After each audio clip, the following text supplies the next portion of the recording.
من يهده الله فلا مضل له ومن يضلله فلا هادي له ونشهد أن لا إله إلا الله وحده لا شريك له ونشهد أن سيدنا ومولانا محمدا عبده ورسوله أما بعد فأعوذ بالله من الشيطان الرجيم بسم الله الرحمن الرحيم وعد الله الذين آمنوا منكم وعملوا الصالحات ليستخلفنهم في الأرض كما استخلف الذين من قبلهم وليمكنن لهم دينهم الذي ارتضى لهم وليبدلنهم من بعد خوفهم أمنا يعبدونني لا يشركون بي شيئا ومن كفر بعد ذلك فأولئك هم الفاسقون وأقيموا الصلاة وآتوا الزكاة وأطيعوا الرسول لعلكم ترحمون. تمام تعریفیں اس اللہ کے لیے ہیں جو اکیلے پوری کائنات اور پورے یونیورس کا مالک ہے. وہ جسے چاہتا ہے اپنی حکومت عطا کرتا ہے اور جس سے چاہتا ہے چھین لیتا ہے. اللہ تبارک و تعالی نے سورہ آل عمران آیت نمبر 26 میں فرمایا قُلِ اللَّهُمَّ مَالِكَ الْمُلْكِ، آپ کہہ دیجئے اے حکومت اور سلطنت اور پاور کے مالک، تُؤْتِي الْمُلْكَ مَنْ تَشَاءُ، آپ جسے چاہتے ہیں اسے حکومت دیتے ہیں.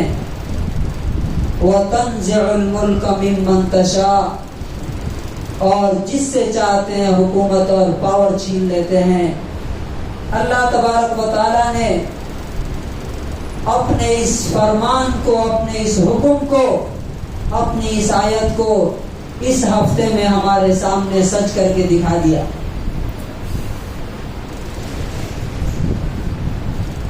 اگر لوگوں کے ہاتھ میں حکومت ہوتی، اگر انسانوں کے ہاتھ میں پاور ہوتا تو کبھی ایسا نہیں ہو سکتا تھا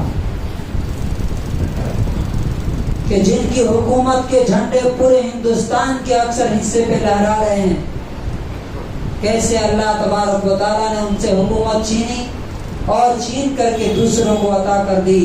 اللہ تبارک و تعالیٰ اپنی اس آیت کو خود اپنے حکموں کے مطابق سچ کر کے دکھا رہا ہے. اور یاد رکھیے، اس دنیا میں کوئی واقعہ، کوئی انسیڈنٹ ہوتا ہے، اس میں ہمارے لیے سینکڑوں سبق ہوتے ہیں، ہزاروں لیسنز ہوتے ہیں. اگر ہمارے پاس دیکھنے کے لیے آنکھیں ہوں، سمجھنے کے لیے عقل ہو اور سننے کے لیے اللہ تبارک و تعالیٰ نے کان دے رکھے ہو.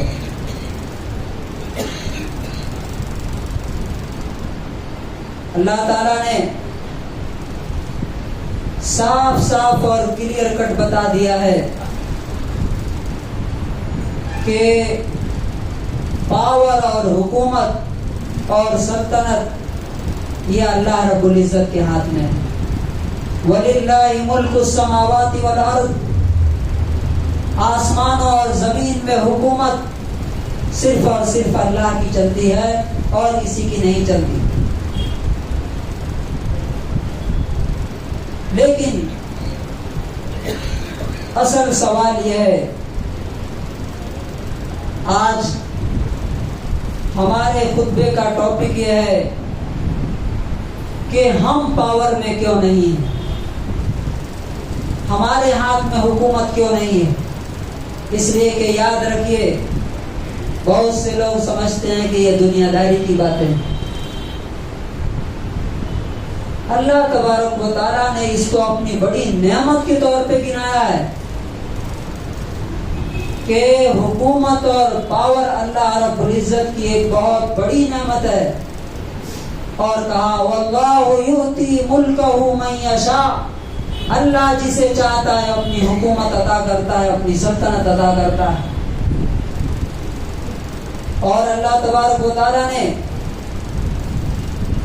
داؤد علیہ السلام اور سلیمان علیہ السلام پر جب اپنے احسان کا تذکرہ کیا تو فرمایا وَآتَيْنَاهُ الْحِكْمَةَ وَشَدَدْنَا مُلْكَهُ، ہم نے اس کو مضبوط اور اسٹرانگ حکومت عطا کی تھی. کس کو؟ سلیمان علیہ السلام کو. اور سلیمان علیہ السلام نے جو دعا کی تھی اللہ تبارک و تعالیٰ سے، انہوں نے حکومت مانگی تھی اللہ تعالیٰ سے اور کہا تھا کہ اے میرے رب مجھے ایسی حکومت عطا فرمائیے لا ينبغي لأحد من بعدی، کہ میرے بعد وہ حکومت اور وہ سلطنت اور وہ گورنمنٹ کسی اور کو حاصل نہ ہو. تو گویا کہ پاور اور حکومت اللہ رب العزت کی طرف سے ایک بڑی نعمت، بڑا احسان ہے جس پر اللہ تبارک و تعالیٰ اپنے بندوں پر احسان جب کرتا ہے تو اللہ تعالیٰ انہیں حکومت بھی عطا کرتا ہے. ہم آج پاور میں کیوں نہیں؟ ہمارے پاس حکومت کیوں نہیں؟ ہمارا کام صرف اتنا رہ گیا فلاں پارٹی کو جتا دیں، فلاں پارٹی کو ہرا دیں بس اور خوش ہو جائیں. گویا کہ ہم دوسروں کے پیچھے چل رہے ہیں، ہم لیڈنگ پوزیشن میں نہیں. یہ بات تو معلوم ہے سب کو، لیکن سوال یہ ہے کہ ہم کیسے پاور میں آ سکتے ہیں؟ حکومت ہماری کیسے ہو سکتی ہے جب ہمارے اللہ نے کہا کہ حکومت میرے ہاتھ میں ہے؟ تو پھر ہمیں کیوں نہیں حکومت دے رہا؟ ہم سلطنت سے کیوں محروم ہیں؟ دوسرے خداؤں کو ماننے والے آج حکومت کر رہے ہیں، ہندوستان پہ بھی اور پوری دنیا میں بھی اور آپ کے کرناٹک میں بھی.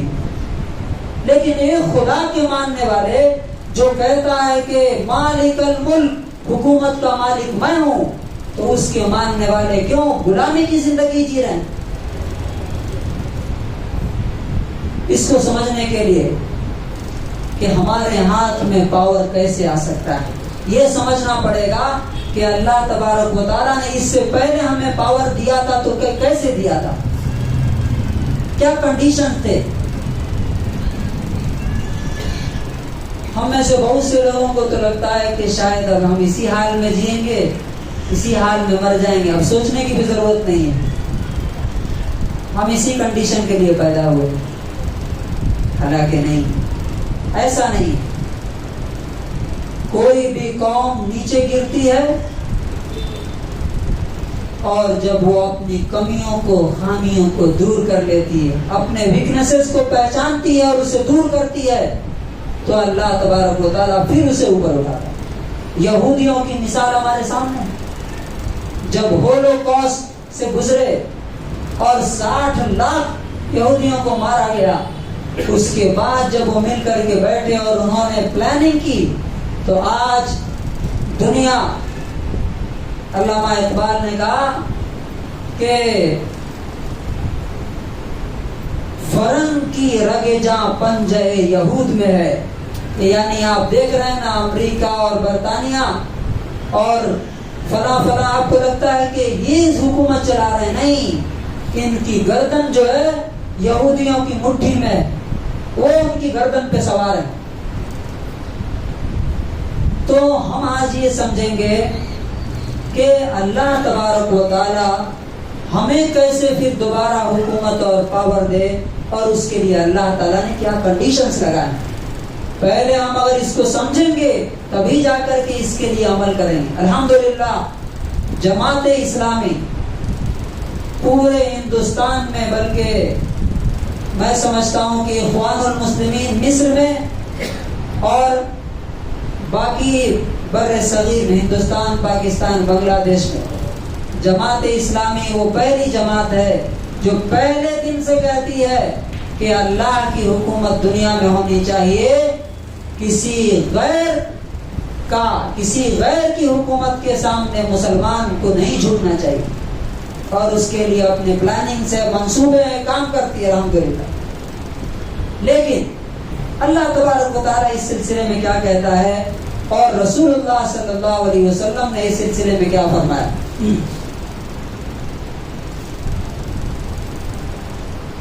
سورہ نور کی آیت نمبر 55 اللہ تعالیٰ کہتا ہے وعد اللہ الذین آمنوا منکم وعملوا الصالحات لیستخلفنہم فی الارض.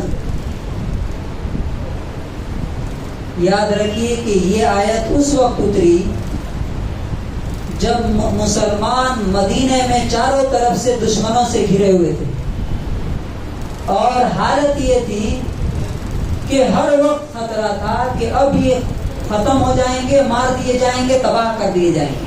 پورا عرب ان کو گھیر کے بیٹھا تھا. اس کنڈیشن میں اللہ نے یہ آیت اتاری 5 ہجری میں کہ اللہ تبارک و تعالیٰ تم سے وعدہ کرتا ہے. کن لوگوں سے؟ جن کے اندر 2 کنڈیشن ہیں. اب غور سے سنیے،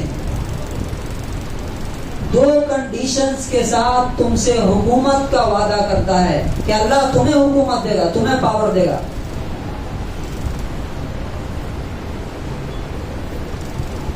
الذین آمنوا منکم وعملوا الصالحات، تم میں سے جو لوگ ایمان لائیں گے اور اچھے اور نیک بنیں گے، لیستخلفنہم فی الارض، اللہ تبارک و تعالیٰ ان کو دنیا میں حکومت عطا کرے گا، پاور دے گا.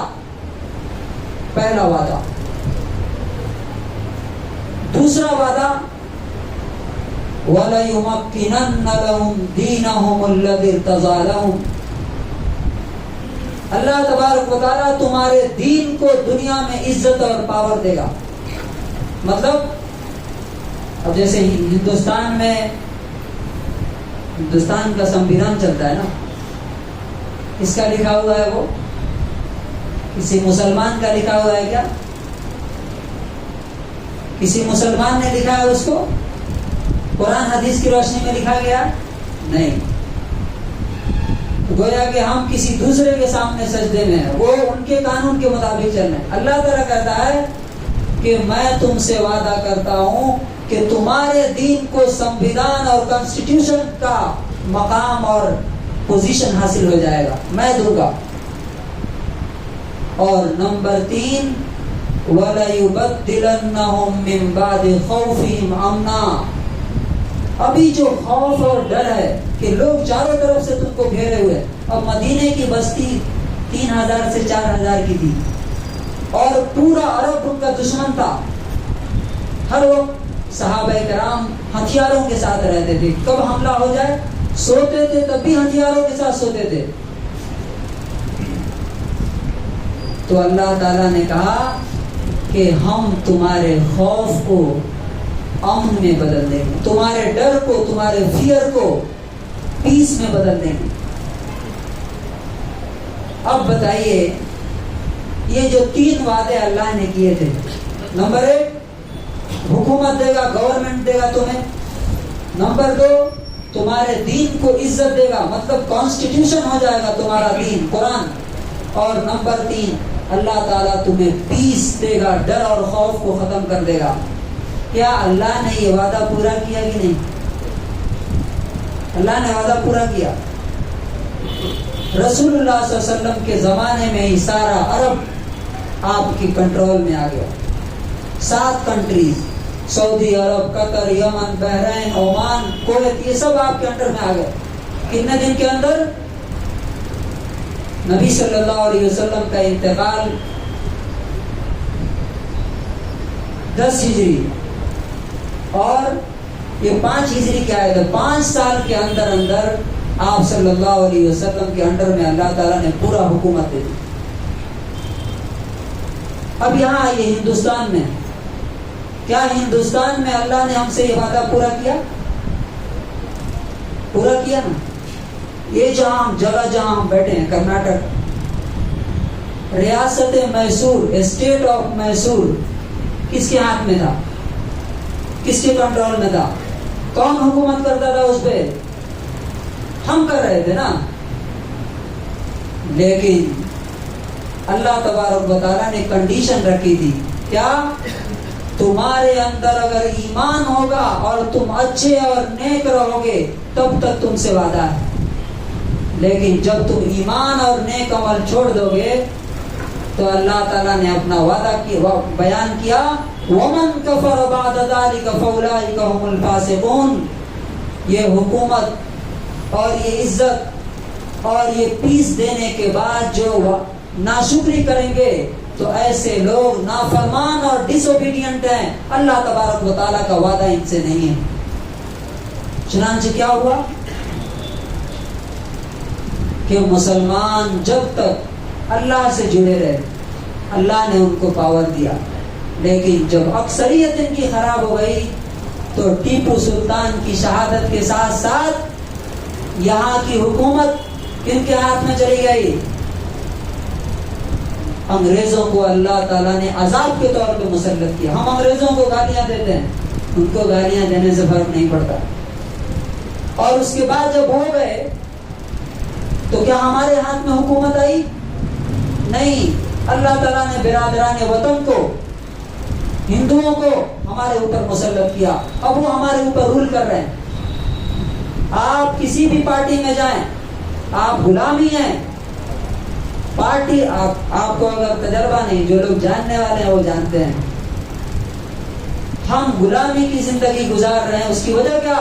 اللہ تعالیٰ نے جو وعدہ کیا تھا، یعبدوننی لا یشرکون بی شیئا، جب تک میری عبادت کرو گے، میری بات مانو گے، تب تک حکومت تمہارے ہاتھ میں رہے گی. لیکن جب میری عبادت چھوڑ دو گے تو میرا وعدہ تم سے نہیں ہے. اس کے لیے اللہ تعالیٰ نے دوسرا رول بتایا. سورۃ الرعد آیت نمبر 11 میں اللہ تعالیٰ نے فرمایا، ان اللہ لا یغیر ما بقوم حتی یغیروا ما بانفسہم. یاد رکھو اللہ تعالیٰ اپنی نعمت کسی سے چھینتا نہیں ہے جب تک کہ وہ لوگ اپنے آپ کو بدل نہ لیں اللہ تعالیٰ کی نافرمانی کر کے، گناہ کر کے. آج ہم گناہ کر رہے ہیں کہ نہیں؟ اللہ تعالیٰ نے جو عبادت کرنے کے لیے بولا تھا، عبادت کا حال کیا ہے میں بتاؤں آپ کو.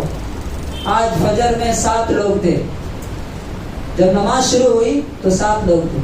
اور لائیو ایگزامپل اور بتا دوں آپ کو کہ ہم اللہ کی کتنی عبادت کر رہے ہیں. جب جمعہ شروع ہوتا ہے تو صرف 2 سب لوگ رہتے ہیں، جبکہ اللہ کا حکم کیا ہے کہ خطبہ سے پہلے مسجد میں آؤ. تو اللہ تعالیٰ نے کہا تھا کہ جب تم بدل جاؤ گے اور میری بات نہیں مانو گے تو دوسروں، میری غلامی نہیں کرو گے تو دوسروں کو تمہارے اوپر مسلط کر دوں گا. حکومت تو بہت دور کی بات ہے.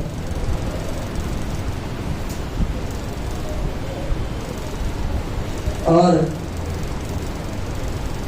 میں نے کہا کہ حکومت تو بہت دور کی بات ہے.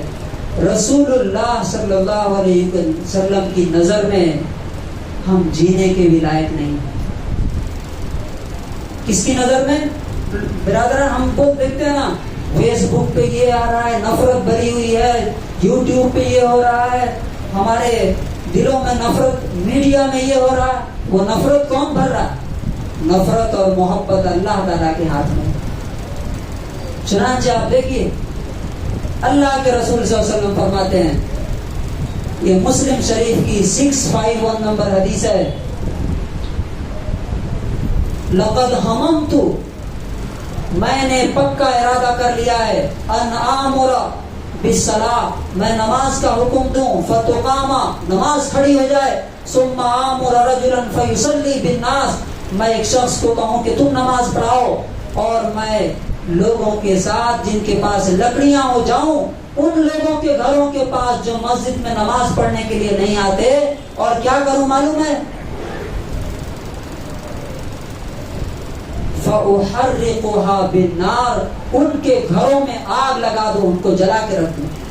یہ کون بول رہا ہے؟ محمد الرسول اللہ صلی اللہ علیہ وسلم۔ آپ کو معلوم ہے ہماری کتنی % نماز کے لیے آتی ہے؟ 1% اور 2%، اس سے زیادہ نہیں۔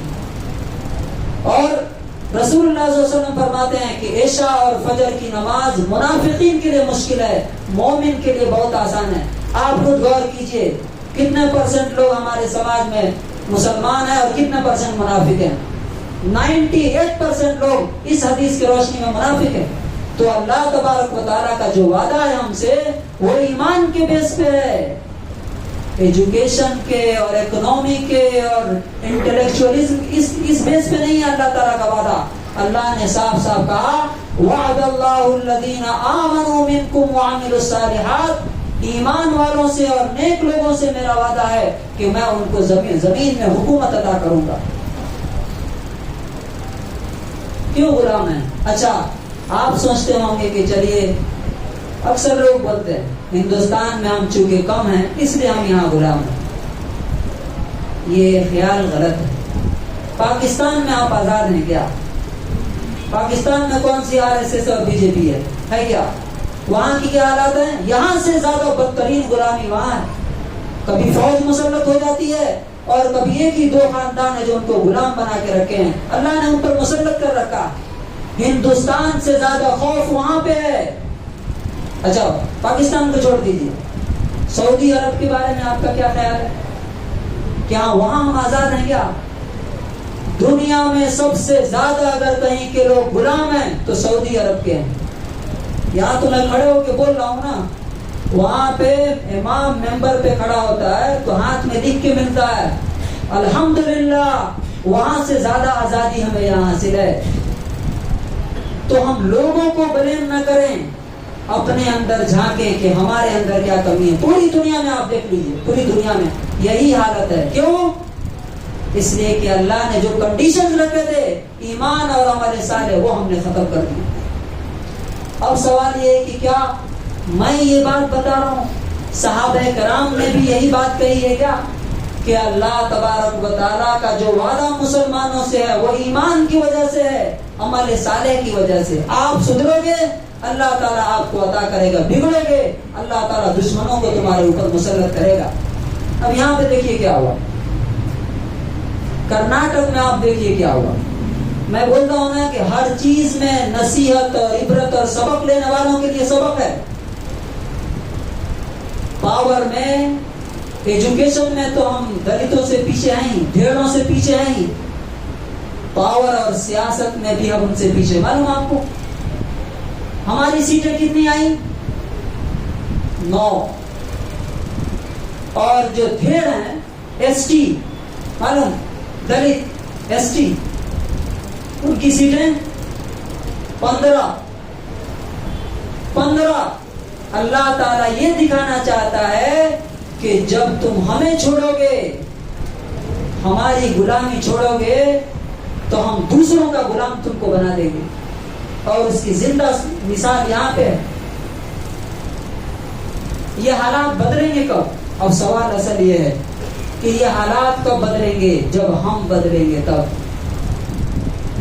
جب ہم بدلیں گے تو اللہ تعالی ہمارے حالات بدل دے گا۔ پیسے لے کر کے لوگوں کو دھوکہ دینا، پیسے لے کر کے ووٹ ڈالنا اور پیسے لے کر کے ووٹ نہ دینا، سوچئے بھیڑ جو ہے چمار ہمیں گالیاں دے رہا ہے کہ کیسی بدتمیز اور لعنتی قوم ہے، پیسے بھی دیے اور ووٹ بھی نہیں دیے انہوں نے۔ یہ امانت میں خیانت اور بدترین چوری ہے، یہ مسلمان کر رہا ہے اور اس مسلمان کو اللہ تعالیٰ حکومت دے گا۔ اب آخری سوال کہ یہ جو کنڈیشن ہے نا، آپ یاد رکھیے یہ ہمارے لیے شاید آخری موقع ہو۔ یہ جو اللہ نے ہمارا ڈر ختم کیا، اللہ کا بڑا احسان ہے، اللہ کا بڑا کرم ہے کہ اس نے جو خوف کا ماحول تھا وہ دور کیا۔ اس کی شکر گزاری ہمارے اوپر فرض ہے کہ نہیں؟ افسوس یہ ہے کہ جس دن رزلٹ آیا اس دن 5 لوگ فجر کی نماز میں تھے، 5 لوگ صرف۔ کیا ایسے اللہ تعالیٰ ہمارے حالات بدلے گا؟ ہو سکتا ہے کہ یہ آخری چانس ہو ہمارے لیے ان 5 سالوں میں آپ چاہتے ہیں کہ اپنے حالات بدلیں، تو اس کے لیے سب سے پہلے فجر کی نماز میں اس طرح آئیے جیسے جمعہ کی نماز میں آئے ہیں، اللہ کی غلامی اختیار کیجیے، اس سے توبہ اور معافی مانگیے۔ اور دوسرا کام یہ کرنا ہوگا کہ یہاں کے جو بڑے بڑے لوگ ہیں، جو سمجھدار ہیں، جو بااثر ہیں، انٹلیکچوئلز ہیں ٹمکور کے، ان تک اسلام کا پیغام لے کے جائیے، ان کو بتائیے اسلام کیا کہتا ہے کہ ہمارا تمہارا خدا ایک ہے، ہم بھائی بھائی ہیں، مرنے کے بعد جنت ہے اور جہنم ہے۔ 5 سال میں حالات چینج ہو سکتے ہیں اگر آپ آج سے کام کرنا شروع کر دیں۔ اور اگر یہ موقع گنوا دیا تو یاد رکھیے، اپنی فیملی کے لیے جو آپ جی رہے ہیں اور اپنی تجارت اور کاروبار کے لیے جی رہے ہیں، نہ فیملی رہے گی نہ تجارت و کاروبار ہوگا، دونوں اللہ تعالیٰ ختم کر دے گا، جیسے اللہ تعالیٰ نے دوسری جگہوں پہ کیا ہے۔ برما کی مثال ہمارے سامنے ہے، اسپین کی مثال ہمارے سامنے ہے۔ آخر میں امیر المومنین حضرت عمر فاروق رضی اللہ عنہ کا ایک کوٹیشن آپ کے سامنے پیش کرتا ہوں۔ جب وہ شام کو گئے تھے بیت المقدس کی کیلی لینے کے لیے، تو وہ اپنے اونٹ پر سوار تھے، اونٹنی پر ایک نالا آیا، اونٹنی سے اترے، موزے اتار کے کندھے پہ رکھ لیے اور اونٹنی کا لگام پکڑا اور وہ ندی میں اتر گئے۔ تو جو وہاں کے کمانڈر ان چیف تھے اس وہاں کے فوج کے، انہوں نے کہا کہ امیر المومنین آپ ایسا کر رہے ہیں بالکل دیہاتی کی طرح کہ کندھے پہ موزہ اور ہاتھ میں اونٹنی کی لگام، مجھے یہ اچھا نہیں لگتا کہ شہر کے لوگ آپ کو دیکھیں گے تو کیا سوچیں گے۔ تو انہوں نے وہ ہسٹوریکل سینٹینس کہا تھا کہ لو یقل اللہ لو یقل ذاک غیرک یا ابا عبیدہ، اے ابو عبیدہ کاش یہ بات تیرے علاوہ کسی اور نے کہی ہوتی، جعلتہ نکالا لامت محمد، تو میں اس کو ایسی سزا دیتا کہ پوری امت اس سے سبق لیتی۔ یاد رکھو انا کنا اذل قوم، ہم دنیا میں سب سے ذلیل قوم تھے، فاعزنا اللہ بالاسلام، اللہ نے ہمیں اسلام کے ذریعے عزت دی۔ کس کے ذریعے عزت دی؟ اسلام کے ذریعے عزت دی۔ فمہما نطلب العزت بغیر ما اعزنا اللہ به اذلنا اللہ، اگر اسلام کو چھوڑ کر کے کہیں سے بھی عزت ڈھونڈیں گے، اللہ تعالیٰ دوبارہ پھر ہمیں ذلیل کرے گا جیسے اللہ تعالیٰ ہم کو کر رہا۔ اس لیے کنکلوژن یہ ہے کہ ہم جب بدلیں گے تو ہی اللہ تبارک و تعالی ہمارے حالات بدلے گا۔ حکومت کے بدلنے سے ہمارے حالات نہیں بدلیں گے، کسی اور کے ہارنے اور جیتنے سے ہمارے حالات نہیں بدلیں گے، بلکہ ہمارے خود کے بدلنے سے ہمارے حالات بدلیں گے۔ تو آئیے سب سے پہلے اللہ سے معافی مانگیے، نمازوں کی پابندی کیجیے، اور اب دیکھیے جمعہ میں بھی ہم لیٹ آتے ہیں، سبحان اللہ، جمعہ کے دن بھی ہم اللہ کی بات اگر نہیں مانیں گے تو کیا اللہ کی رحمت برسے؟ نہیں ہو سکتا ایسا۔ اس لیے اللہ رب العزت کے سامنے جھک جائیے، انشاءاللہ اللہ تبارک و تعالی ہمیں ضرور پھر حکومت اور پاور عطا فرمائے گا۔ وہی خدا آج بھی ہے جو صحابہ کرام کے دور میں تھا، وہی قرآن آج بھی ہے جو اس دور میں تھا، بس ہم بدل گئے ہیں۔ بارک اللہ لنا ولکم فی القرآن العظیم ونفعنی وإیاکم بالآیات والذکر الحکیم۔